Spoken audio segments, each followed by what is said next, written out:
오늘 데살로니가전서 5장 18절의 말씀을 통해서 범사에 감사하라, 범사에 감사하라라는 제목으로 말씀을 함께 나누겠습니다.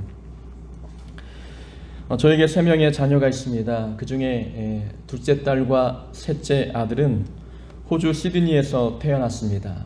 큰 딸은 국내산인데 둘째, 셋째는 호주산이죠. 둘째가 태어날 때 분만실에 제가 함께 들어갔습니다. 아이가 낑낑거리며 세상에 나오는 것을 직접 보니 참으로 신비롭고 경이로웠습니다. 둘째 딸은 하늘을 보고 태어났습니다. 나오는 얼굴을 제가 정면으로 바라보았죠. 보자마자 누구 닮았구나 라는 것을 분명하게 알 수가 있었습니다. 하지만 아들이 태어날 때는 땅을 보고 태어나서 뒤통수를 먼저 보게 되었지요.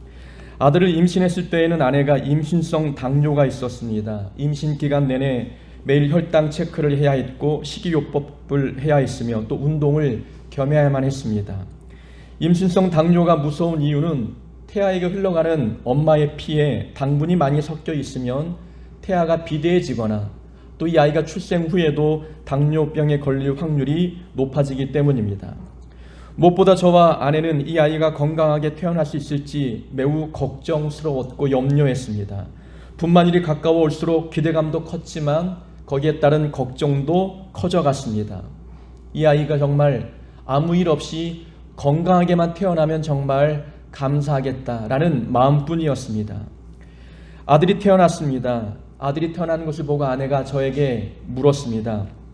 아이 상태가 어떤지 묻는 거죠. 손가락 10개가 있는지 발가락 10개가 있는지 물었습니다.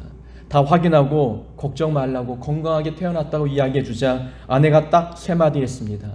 하나님 감사합니다. 하나님 감사합니다. 하나님 감사합니다. 자녀가 태어난 모습을 본 부모, 건강하게 태어난 자녀를 보았을 때 어찌 감사하지 않을 수 있겠습니까? 자녀를 바라본 부모의 그 감사는 마음이 묻어있고 진심이 담겨있는 감사였습니다. 아이가 뱃속에 있을 때 부모가 해줄 수 있는 것은 아무것도 없습니다. 전적으로 하나님이 다스리시고 하나님이 보호해 주셔야만 이 아이가 건강하게 태어날 수 있는 것 아니겠습니까? 태아의 세포가 분열되는 과정에서 부모가 개입할 수 있는 영역은 아무것도 없습니다. 오직 하나님의 주권 아래 이 아이를 맡길 수밖에 없는 상황입니다. 부모가 할 수 있는 것은 기도하며 기다리는 것이지요. 하나님께서 이 아이를 보호해 주셔서 건강하게 태어나기를 바라는 기도만이 부모가 할 수 있는 유일한 방법이었습니다. 이 아이가 태어날 때에 부모가 바라는 것은 딱 한 가지였습니다. 이 아이가 건강하게 태어나고 건강하게 자라면 좋겠다. 이 이외에 다른 감사의 조건이 없었습니다. 그런데 며칠 전 아들의 중간고사 성적표가 집으로 날라왔습니다. 성적표를 보자마자 화가 나서 야단을 쳤습니다. 저는 이제 가끔 농담 삼아 자녀들에게 이야기하죠. 얘들아, 전교 1등은 절대 하지 마라. 엄마 아빠 놀라서 기절할 수 있으니까 전교 1등은 절대 하지 말아라. 자녀들은 이 부모의 말을 절대적으로 순종합니다. 한 번도 전교 1등을 한 적이 없지요. 오히려 요즘에는 다른 의미에서 엄마 아빠를 기절시키려고 그만한 합당한 성적표를 받아옵니다. 이게 성적표를 보니까 너무 화가 나는 겁니다. 아니, 공부할 수 있는 좋은 환경에 놓여 있는데 왜 성적이 이렇게밖에 되지 않느냐, 잔소리하기 시작했습니다. 아들은 반발합니다. 혼자 공부해도 이번 성적은 수학 성적이 올랐는데 왜 그러냐고 이야기합니다. 그러니까 아빠의 눈에는 떨어진 영어 성적에 머물러 있지 올라간 수학 성적에는 머물러 있지 않았습니다. 야단치면서 문득 아들이 태어났을 당시를 떠올렸습니다. 분명 그때는 건강하게만 태어나면 더 이상 바랄 것이 없다고 고백했습니다. 그런데 어느덧 자녀의 건강은 나에게 더 이상 감사의 조건이 되지 못하고 있었습니다. 건강만 가지고는 감사가 나오지 않았던 것이지요. 건강은 당연한 것이고 거기에 따른 또 다른 부모의 기대에 부응하는 모습이 있어야 감사가 나오는 모습으로 변해갔습니다. 감사가 우리 삶에서 사라지는 이유는 간단합니다. 첫 번째는 욕심 때문이고, 두 번째는 비교하기 때문이고, 그리고 세 번째는 있는 것보다 없는 것을 더 보기 때문입니다. 욕심이 커지면 만족이 사라집니다. 웬만한 일 가지고는 감사가 나오지 않지요. 욕심이 충족되면 또 다른 욕심이 생기고 그 욕심을 또 충족시키면 또 다른 욕심이 생깁니다. 욕심은 끝이 없지 않습니까? 끝없는 욕심을 채우느라 감사의 자리는 항상 불평이 대신하고 있습니다. 우리는 남들과 비교해도 아래와는 비교하지 않고 위와 비교합니다. 위에 있는 사람들과만 비교하다 보니까 우리 삶의 감사는 사라지고 맙니다. 감사는 있는 것을 보지 않고 없는 것을 볼 때에도 사라집니다. 우리의 눈이 우리가 가지고 있는 것을 보면 좋은데 불행하게도 우리의 눈은 없는 것에 더 집중할 때가 많습니다. 없는 것을 보면 그 자리에 감사 대신 불만, 불평이 가득하지 않겠습니까? 레지나 브렛이라는 사람이 쓴 책이 있습니다. 제목은 행복한 사람은 있는 것을 사랑하고 불행한 사람은 없는 것을 사랑한다입니다. 제목만 들어도 이 책이 무엇을 말하고 있는지를 알 수 있습니다. 이 책은 이렇게 말하고 있습니다. 행복이란 가진 것의 문제가 아니라 선택의 문제이다. 어떤 순간이든 행복한 순간을 선택하면 된다. 기쁨의 순간에 부정적인 생각으로 앞날을 걱정하면 행복할 수 없고 슬픔의 순간에 긍정적인 태도로 임하면 슬픔을 날려버릴 수 있다. 또 저자는 이렇게 강조합니다. 모든 행복은 지금 여기에 있는 것이지 먼 미래의 어느 순간에 있는 것이 아니다. 미래의 무엇인가를 얻기 위해 현재의 소중함을 놓친다면 그것은 불행을 자초하는 일이다. 행복과 불행의 차이는 단 하나, 있는 것을 사랑하느냐 없는 것을 사랑하느냐에 있다 라고 저자가 힘있게 주장합니다. 이 내용을 감사에 적용할 수 있습니다. 감사는 가진 것의 문제가 아니라 선택의 문제입니다. 어떤 순간에 있든지 우리가 감사하기로 선택하면 우리 마음이 감사로 충만해집니다. 기쁨의 순간에도 불평하면 기쁨이 날아가지만 슬픔 속에서 우리가 감사하면 슬픔이 사라집니다. 감사는 지금 여기에 있는 것이지 먼 미래의 어떤 특별한 순간에 있는 것은 아닙니다. 행복한 사람은 있는 것을 감사하고 불행한 사람은 없는 것 때문에 불평합니다. 감사하는 사람과 감사하지 못하는 사람의 차이는 무엇입니까? 그것은 있는 것을 사랑하느냐 아니면 없는 것을 사랑하느냐. 이 차이에 따라 감사의 사람이 되기도 하고 불평하는 사람이 되기도 합니다. 감사는 있는 것을 사랑할 때 우리 마음에서 우러나는 것입니다. 우리는 삶에서 얼마나 많은 감사를 드리고 있습니까? 이번 한 주간 추수감사주일을 준비하면서 우리는 우리 마음에 감사가 많았습니까? 아니면 불평이 많으셨습니까? 전광 목사님은 그의 책 평생 감사에서 이렇게 고백했습니다. 지금 내가 가지고 있는 것은 모두 내 것이 아니다. 살아있는 동안 잠시 빌려 쓰고 있는 것이다. 그래서 늘 감사하는 마음으로 살아야 한다. 우리가 가지고 있는 것은 우리 것이 아니라는 고백입니다. 다 하나님의 것이고 하나님께서 우리에게 잠시 빌려준 것입니다. 우리는 지금 누리고 있는 이 삶의 형편을 우리 힘과 노력으로 얻은 것이 아닙니다. 우리가 잘해서 주어진 것이 아니라 하나님의 것인데 우리에게 잠시 맡기신 것입니다. 우리에게 맡겨주셨기 때문에 우리는 많은 것을 누리고 또 많은 것을 즐기고 있습니다. 이 모든 것 하나님이 우리에게 거저주신 것인데 어찌 우리 삶에 감사하지 않을 수 있겠습니까? 추수감사절은 한 해 농사 지었던 수확물에 대해 하나님께 감사를 올려드리는 절기입니다. 추수감사절은 구약의 수장절에서 그 유래를 찾아볼 수 있지요. 추수감사절은 농경 문화를 배경으로 하고 있는데 농부들은 수확을 얻기 위해서 전적으로 하나님의 은혜에 기대해야만 했습니다. 농부가 아무리 땀을 흘리고 노력해도 자기의 힘으로 되지 않는 영역이 있다는 것을 그들은 알고 있습니다. 하나님께서 때에 맞는 비와 햇빛을 허락해 주셔야만 좋은 결과를 얻을 수 있다는 것 농부는 너무나 잘 알고 있습니다. 하나님께 감사할 수밖에 없는 이유, 내가 땀 흘리고 노력해도 이 수확물은 하나님이 경작해 주시고 하나님이 베풀어 주신 은혜라는 것을 이 구약의 백성들은 알고 있는 겁니다. 그러니 본인이 거둬들인 수확물이지만 이 수확물을 통해서 하나님께 감사할 수밖에 없었던 것이지요.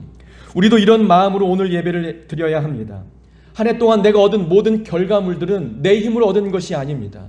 지난 한 해 동안에 우리가 거둬들였던 모든 가정의 결과물들, 그것은 하나님의 은혜의 결과였습니다. 하나님이 허락해 주지 아니하시면 절대로 내 손에, 내 주머니에, 내 가정에 누릴 수 없는 것들입니다. 그러니 하나님께 감사하는 마음으로 예배하는 것은 너무나 당연한 일입니다. 감사하지 못하는 이유는 환경 때문은 아닙니다. 우리가 삶을 바라보는 우리의 안목에 문제가 있기 때문입니다. 삶을 바라보는 우리의 시각이 잘못되었기 때문에 감사의 조건은 보지 못하고 없는 것에 더 집중하고 있습니다. 그러니 감사가 나오지 않는 것이지요. 많은 분들이 이 시를 알 것입니다. 나태주 시인의 풀꽃이라는 시 많이 들어보셨지요. 자세히 보아야 예쁘다. 오래 보아야 사랑스럽다. 너도 그렇다. 참 간단한 시입니다. 이름 모를 풀꽃은 자세히 보아야 그 아름다움의 진면목을 발견할 수 있다는 내용입니다. 왜 그럴까요? 왜 풀꽃은 자세히 보아야 이쁠까요? 산과 들에는 한눈에 보아도 아름답고 화려한 꽃들이 많습니다. 사람들은 그런 꽃의 시선을 빼앗겨 이름 모를 작은 풀꽃에는 관심이 없습니다. 하지만 풀꽃을 자세히 들여다보면 거기에도 아름다움이 있는 것이지요. 다른 꽃처럼 화려하고 수려한 외모는 아니지만, 크고 찬란한 모양은 아니지만 풀꽃만이 가지고 있는 아름다움이 있습니다. 그래서 이 시는 화려한 겉모습만 보고 내면의 아름다움을 보지 못하는 사람들의 시선을 비판하고 있습니다. 진정한 아름다움은 감춰져 있으니 눈을 크게 뜨고 자세히 들여다봐야 그것을 볼 수 있다는 것입니다. 겉으로 판단하지 말라는 거죠. 감사도 그러합니다. 감사는 자세히 살피지 않으면 쉽게 발견하지 못합니다. 화려한 꽃들의 시선을 빼앗겨 풀꽃의 아름다움을 보지 못하는 것처럼 크고 화려한 조건들의 눈이 어두워서 자신의 삶에 담겨있는 감사의 조건을 보지 못합니다. 크고 화려한 조건만 감사의 조건이라고 생각하기 때문에 자신의 삶에 대한 감사가 없는 겁니다. 겉 환경만 보고 섣불리 판단하지 말고 자세히 들여다봐야 우리 삶에 감사가 있다는 것을 깨닫게 됩니다. 풀꽃이라는 시를 이렇게 패러디해 보았습니다. 자세히 보아야 고맙다. 오래 보아야 감사하다. 내 삶이 그렇다. 하나님의 은혜는 생각할수록 더욱 감사합니다. 눈을 크게 뜨고 내 삶에 집중해 보면 내 삶에 정말 많은 감사가 있다는 것을 우리는 발견하게 될 것입니다. 오늘 본문의 말씀은 범사에 감사라는 말씀입니다. 범사에 감사하라. 이 말씀은 명령어로 되어 있지요. 명령어로 되어 있다는 것은 이 명령에 순종을 요구하는 겁니다. 복종하라는 것이지요. 우리의 삶의 환경이 어떠하든 하나님께서 범사에 감사하라 명령했기 때문에 우리는 지금 주어진 삶에서 내가 보기에는 감사의 조건이 아니라 할지라도 이 말씀에 복종하고 순종하여서 우리는 감사해야 합니다. 우리 본문을 보면서 세 가지 교훈을 함께 보고자 합니다. 우선 첫 번째는 감사는 환경에 달려 있지 않습니다. 감사는 우리의 의지에 달려 있습니다. 감사는 의지에 달려 있습니다. 이 말씀은 무슨 의미가 있느냐? 내가 감사하기로 결정하면 감사할 수 있다는 겁니다. 내가 의지를 가지고 내 삶에서 감사해야지 결단하면 마음이 그 결단을 따라온다는 것이지요. 만약 감사가 환경에서 나오는 것이라면 같은 환경에 처한 사람들은 동일한 반응이 나와야 합니다. 자녀가 건강한 자녀를 낳았다. 자, 우리 가정에도 건강한 자녀가 태어났고 옆에 자녀도 건강하게 태어났습니다. 그러면 동일한 환경에 있다면 동일한 반응이 나와야 맞습니다. 그런데 어떤 가정은 자녀가 건강하게 태어난 것만으로 감사합니다. 그러나 어떤 가정은 그것만 가지고는 감사가 나오지 않습니다. 감사가 환경에 달려 있다면 동일한 환경에 있는 사람들은 동일한 감사가 나와야 되는데 같은 환경에서 누구는 감사하고 누구는 불평하는 이유가 무엇입니까? 그것은 감사는 의지에 달려 있기 때문에 그렇습니다. 자녀가 건강한 모습으로 태어났다면 그 모습을 보고 이건 정말 감사한 일이야. 하나님께 감사해야 돼. 의지적으로 결단한 사람은 감사하게 되어 있습니다. 근데 감사는 환경에 달려 있다고 생각하니까 이것만 가지고는 도저히 감사가 나오지 않는다고 생각하고 있는 것입니다. 어떤 사람은 100만 원의 월급을 가지고도 감사하지만 어떤 사람은 100만 원의 월급은 너무나 턱없이 부족한 것이라고 불평합니다. 환경의 문제가 아니라 의지의 문제입니다. 감사는 의지에 달려있는 것입니다. 내가 감사하기로 결심하면 내 눈에는 감사의 조건이 보이는 거예요. 우리는 감사의 조건이 환경에 의해서 좌지우지됩니다. 남들과 비교해서 좀 더 화려한 환경을 누리고 있으면 그때서야 조금 감사하는 것 같습니다. 비교에 의해서 내가 좀 더 못한 삶을 살면 감사가 나오지 않는 거죠. 감사는 환경에 달려있지 않습니다. 감사가 환경에 달려있다고 믿으면 늘 그 사람은 남과 비교하면서 감사를 잃어버릴 것입니다. 감사는 의지에 달려있는 것입니다. 제가 병원에 3개월간 입원했을 때였습니다. 매일 기도실에 올라가서 기도를 하는데 수술 부위가 호전되지 않으니 늘 한숨만 나왔습니다. 평소에는 감사하라 라는 설교를 끊임없이 해왔지만 정작 제 삶의 형편이 어렵다 보니 감사가 나오지 않았습니다. 그래도 감사해야지라는 마음으로 하루에 하나씩 감사의 조건을 늘려가기로 계획했습니다. 오늘 하나 감사의 조건을 가지고 기도하면 내일은 2개를 가지고 기도하는 겁니다. 하나씩 덧붙여가는 거죠. 근데 의외로 이것이 너무나 어렵다는 것을 깨달았습니다. 감사의 조건 2가지는 쉽게 찾는데 3번째 감사의 조건을 찾는 것이 너무나 어려웠습니다. 하나님, 좋은 의사 만나서 수술받게 해주신 것 감사합니다. 이렇게 좋은 공간에서 기도할 수 있도록 도우신 것 감사합니다. 그 이외에 감사의 조건이 나오지 않는 겁니다. 내 다리 상태가 호전되지 않으니까 마음의 불안과 두려움이 커지다 보니 그 불안과 두려움이 감사의 조건을 잡아먹는 겁니다. 그때부터 억지로 감사하기 시작했습니다. 억지로 내 삶에서 감사의 조건을 찾아서 억지로 입으로 감사하는 겁니다. 하나 2개씩 감사의 조건이 불어나다 보니까 어느덧 내 마음에 감사에 대한 동의가 일어나는 겁니다. 입으로만 감사했는데 시간이 지나다 보니까 마음으로 감사하는 모습으로 변해가고 있다는 것입니다. 처음에는 억지로 했던 감사가 이제는 마음의 동의가 일어난 감사를 하나님 앞에 올리고 있다는 것이지요. 감사는 환경에 달려있는 것이 아니구나. 감사는 의지에 달려있는 것이구나. 내가 감사하기로 결정하면 내 마음은 그 결정을 따라오는구나라는 것을 그때 깨달았습니다. 우리의 마음은 신기하게도 눈은 없지만 귀가 달려 있습니다. 우리 마음엔 귀가 달려 있는 것 같습니다. 그래서 내가 말하는 대로 마음은 따라오는 거예요. 내가 불평을 말하면 마음은 불평으로 가득해집니다. 내 입으로 감사를 말하면 내 마음은 그 감사를 듣는 거예요. 정말 감사한 삶이구나. 마음은 그 말을 듣고 마음의 감사로 충만해집니다. 한번 시험해 보십시오. 오늘부터 하루씩 감사의 조건을 늘려가 보십시오. 아마 5개, 10개 찾는 건 너무나 어려울 것입니다. 그러나 억지로 의지를 가지고 감사하기 시작하면 내 마음이 그 감사를 듣게 되고 마음이 어느덧 감사로 충만해짐을 느끼게 될 것입니다. 감사는 환경에 달려있지 않습니다. 우리의 의지에 달려있습니다. 그러니까 명령에 복종하는 것은 의지에서 나오는 행동입니다. 범사에 감사하라 하나님이 명령하셨다면 의지를 가지고 그 말씀에 순종함으로 그래서 늘 감사하며 살아가는 삶이 되어야 하는 것입니다. 범사에 감사라는 말은 매사에 감사라는 의미입니다. 다른 말로 말하면 평범한 일상에 감사가 되어야 된다는 말씀이죠. 감사는 특별한 환경을 맞이할 때만 하는 것이 아닙니다. 매번 똑같이 반복되는 일상이지만 이 평범한 일상이 감사가 되어야 한다고 우리에게 말씀해 주고 있습니다. 그래서 오늘 본문을 통해서 얻을 수 있는 2번째 교훈은 평범한 일상에 대하여 감사하라는 말씀입니다.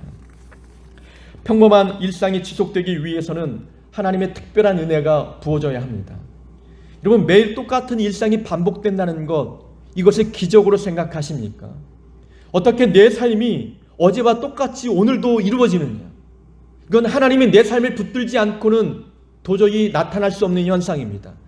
평범한 일상도 하나님의 특별한 은혜가 부어져야만 지속 가능한 삶이 되는 것이지요. 우리가 코로나 시대를 맞고 보니 평범한 일상이 얼마나 소중하고 감사한 일이었는지를 깨닫지 않습니까? 코로나 때문에 교회도 마음대로 가지 못합니다. 기도 모임, 성경 공부 모임도 자유롭게 모이지 못하고 있습니다. 제가 이 교회에 부임하고 2달 지났는데 아직까지 얼굴 100%의 얼굴을 본 분이 몇 분 되지 않습니다. 다 마스크를 쓰고 계시니까 마스크를 벗으면 여러분도 얼굴을 제가 또 몰라볼 수도 있습니다. 얼굴을 다시 익혀야 되는 일들이 반복이 되겠지요. 우리가 예배 후에 함께 둘러앉아 밥을 먹었던 그 교회, 그 교제 공동체가 얼마나 그립습니까? 그때는 그것이 얼마나 좋은 일인지 얼마나 행복한 일인지를 모르고 지나왔습니다. 그런데 예배만 드리고 집에 돌아가니까 성도의 교제가 메말라 버립니다. 대화가 그립습니다. 성도와 함께 밥을 먹으며 웃으며 침을 튀기며 이야기했던 그 순간이 정말 감사한 일이었다는 것을 일상을 잃고 나니 그때서야 깨닫지 않습니까? 그러니까 평범한 일상이 지속된다는 것은 이것은 정말 감사한 일이고 하나님의 특별한 은혜입니다. 여러분들은 밤에 눈을 감을 때 내일 아침에 눈을 뜰 수 있을까 걱정해 본 적이 있으십니까? 교회를 많이 다니다 보면 참 안타깝게 돌아가신 분들을 많이 만나게 됩니다. 어떤 분은 자다가 기침 때문에 뇌혈관이 파열되어 죽은 분도 계셨습니다. 수면 호흡 장애로 인해서 사망한 분도 보았고 심장마비로 갑작스럽게 돌아가신 분도 보았습니다. 어제까지 교회 나와 예배드렸던 분이 오늘 등산하다가 미끄러져 넘어져 돌아가신 분도 보았지요. 눈을 감으면 아침에 눈을 뜬 일상을 감사로 느끼고 있느냐라는 겁니다. 우리는 저녁에 눈을 감고 난 다음에 다음날 아침 이대로 일어나겠지 생각하고 자는 사람은 없습니다. 지금까지 그렇게 잘 일어났기 때문에 내일도 그렇게 건강한 모습으로 일어날 것이라고 우리는 당연히 여기지 않습니까? 그러나 당연하게 여겼던 평범한 일상이 하나님의 특별한 은혜 아래 놓여 있어야만 가능한 일이었다는 것을 우리는 기억해야 되는 것입니다. 평범한 일상을 잃고 나서야 그 평범한 일상이 얼마나 감사한 조건인지 우리 뒤늦게 후회해서는 안 되는 것입니다. 큰 병원의 구급차 운전기사로 일해온 사람이 있었습니다. 어느 날 그는 여전히 응급 환자를 병원에 내려놓고 차를 돌려 나가려고 하는데 한 환자가 병원 창문에서 그 운전기사를 부릅니다. 저를 부른 겁니까? 기사가 대답하지요. 예, 맞습니다. 내가 한 가지 물어보고 싶은 것이 있습니다. 당신은 건강한 몸을 가졌다는 것에 대해서 하나님께 감사해 본 적이 있으십니까? 라고 물었습니다. 이 질문을 듣자 그 운전기사는 10년 동안 병원을 들락날락했으면서도 단 한 번도 건강주심에 대하여 감사하지 않았던 자기의 모습을 발견했습니다. 자기가 일할 수 있다는 이 일상이 병원에 입원해 있는 사람들에게는 꿈만 같은 일이라는 것 그는 알지 못했던 것이지요. 자기가 걷고 뛰는 이 일상이 걷지 못하는 사람에게는 기적과 같은 삶이라는 것을 그는 알지 못했습니다. 앞을 볼 수 있다는 사실이 보지 못하는 사람에게는 정말 그토록 소원하는 기적과 같은 삶이라는 것을 알지 못했던 것이지요. 우리는 특별한 것이 있어야만 감사하려 합니다. 지금 살아가고 있는 이 평범한 일상이 누군가에게는 그토록 꿈꿔왔던 기적의 삶이라는 것을 우리는 기억해야 됩니다. 그것을 기억할 수 있다면 지금 누리는 평범한 삶이 하나님의 특별한 은혜 가운데 부어진 정말 감사한 삶이라는 것을 깨닫게 됩니다. 이스라엘 백성들이 광야에서 40년 동안 살았습니다. 아침마다 만나가 내려졌지요. 40년 동안 매일 아침마다 만나가 내려졌다고 생각해 보세요. 어느덧 세월이 흐르면 사람들은 그것을 당연하게 여깁니다. 처음에는 기적의 음식이라고 좋아하겠지만 1년, 2년, 10년, 20년 지나면 어제 내린 만나가 오늘도 내릴 것이고 내일도 내릴 것이다 생각합니다. 너무나 당연하게 여기게 되는 것이지요. 그들에게는 그 만나가 평범한 일상이 되어버립니다. 우리는 만나를 한 번도 먹어보지 못했기 때문에 기적의 음식이라고 생각하지만 그 구약 백성들 그 당시에 그 현장에 있던 사람들은 그것이 평범한 일상이었습니다. 근데 그것이 평범한 일상이 하나님이 베푸신 특별한 기적이라는 것을 그들은 잊고 사는 것입니다. 너무나 당연한 것이기 때문에 그 당연한 것을 감사함으로 받지 못했던 것이지요. 우리 삶에 하루 세 끼 먹을 수 있는 이 음식이 하나님께서 허락하신 만나라고 하는 생각을 우리는 얼마나 갖고 살아가십니까? 우리에게도 만나와 같은 기적이 부어지고 있습니다. 그것이 너무나 평범한 일상에 묻혀 있기 때문에 그것을 기적으로 보지 못하는 것입니다. 내 삶에 누리는 모든 일상들, 이것은 하나님이 내게 베푸신 은혜의 선물들입니다. 그래서 평범한 일상에 대하여 우리는 날마다 감사할 수 있어야 합니다. 범사에 감사하라. 이것이 그리스도 예수 안에서 너희를 향하신 하나님의 뜻입니다. 여러분, 하나님의 뜻이 무엇입니까? 하나님의 뜻은 거창한 것이 아닙니다. 주어진 삶에서 범사에 감사하며 사는 것, 이것이 하나님께서 우리에게 원하시는 뜻입니다. 믿음이 좋은 사람들은 하나님 안에서 원대한 꿈을 갖습니다. 지역을 복음화시키려고 하고 미전도 종족을 위한 선교에 앞장서려고 합니다. 어떤 사람은 선교지에 교회를 세우는 꿈을 꾸기도 하고 은퇴 후에 직접 본인이 선교지에 가서 선교 활동을 할 꿈을 꿉니다. 비전이 크고 원대하지요. 그것도 다 중요합니다. 근데 하나님의 뜻이 어디에 있는 것입니까? 하나님의 뜻은 범사에 감사하는 겁니다. 내가 하나님의 뜻을 이루기 위해서 먼 타국에 가지 않아도 됩니다. 지금 내 삶의 자리에서 매사에 범사에 감사하며 사는 것, 그런 삶을 살 때에 내 삶을 통해서 하나님의 뜻은 이루어지는 것입니다. 하나님의 뜻은 거창한 것이 아니에요. 내 삶에서 감사하며 사는 것이 하나님의 뜻임을 기억해야 합니다. 목사들도 큰 꿈이 있습니다. 비전이 있지요. 작게는 매 주일 설교하는 그 설교를 통해서 성도들의 삶이 변화되기를 기대합니다. 교회 부흥을 꿈꾸기도 하고 교회 건물도 건축해서 여러 문화시설과 편의시설을 갖춘 교회를 만들고 싶어 합니다. 큰 비전과 꿈이 있습니다. 근데 그것 다 중요하지만 정말 본질적인 하나님의 뜻은 어디에 있느냐? 목회 자리에서 감사하며 사는 겁니다. 내게 주어진 삶의 자리에서 감사하며 살 때에 하나님의 뜻이 이루어지는 것입니다. 아무리 천사의 말을 가지고 설교한다 할지라도 그 목회자 삶의 평상시의 삶의 감사가 떨어지고 있다면 하나님의 뜻은 그 삶을 통해서 이루어지지 않는 겁니다. 정말 하나님의 뜻은 거창한 게 아닙니다. 여러분 착각하지 마십시오. 범사에 감사하며 사는 것이 하나님의 뜻을 이루는 것입니다. 미국의 기독교 교단 중 그리스도 연합교회라는 교단이 있습니다. 이 교단에서는 하루에 12번 감사할 것을 강조합니다. 그러나 그 12가지 감사 내용을 들어보면 거창한 것이 아니었습니다. 첫 번째는 아침, 새로운 시간을 주심에 감사. 아침 식사에는 음식을 보며 감사, 일터에 가면서 움직이는 기쁨에 감사, 일하는 보람에 감사, 일하면서 비판이나 압력을 받을 때에는 도전을 주심에 감사, 칭찬을 받을 때에는 만족함에 감사, 점심에는 대화할 수 있는 동료에 감사, 일과 후에 작은 성취에 감사, 귀가 후에는 가족을 보며 감사, 신문과 TV를 보면서 여가를 주심에 감사, 잠을 주신 은혜에 감사, 꿈속에서는 생명을 주신 은혜에 감사. 여러분, 한 교단이 12가지 감사 조건을 정하는데 거창한 것이 아무것도 없습니다. 그저 주어진 삶의 자리에서 감사를 요구하고 있다는 겁니다. 이것이 하나님의 뜻이기 때문에 그렇습니다. 자녀를 보고 감사하고 배우자를 보면서 감사하는 삶을 사는 것이, 이것이 하나님의 뜻입니다. 그래야 하나님 나라가 확장되어 가는 것이고 믿는 자들이 얼굴을 보고 믿지 않는 자들이 하나님 섬길 때 삶이 어떻게 달라지는지를 보는 것입니다. 우리가 교회를 늘려가고 선교지에 교회를 세우고 이 모든 것을 통해서 세상 사람들이 도전받는 것이 아니라 내게 주어진 삶의 자리에서 감사하는 삶을 살아갈 때 세상은 도전받는 겁니다. 아, 저런 삶이 하나님의 뜻을 이루는 삶이구나 라는 것을 그들이 알게 되는 것입니다. 감사할 것이 있어서 하는 감사는 1차원적인 감사입니다. 특별히 좋은 일이 없는데도 하는 감사는 2차원적인 감사입니다. 그러나 불행을 당하고 힘들고 어려운 상황 속에서 나오는 감사는 3차원적인 영적인 감사입니다. 감사하며 사는 것이 하나님의 뜻을 이루는 삶입니다.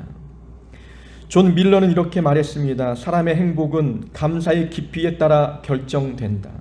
우리의 행복은 감사의 깊이에 따라 결정된다는 겁니다. 감사를 많이 할수록 삶이 행복하다는 것이지요. 하나님께서 우리에게 감사하라고 명령한 것은 우리의 행복을 위함입니다. 감사하면 원망이 깨뜨려집니다. 감사는 불평을 깨뜨리고 절망을 깨뜨립니다.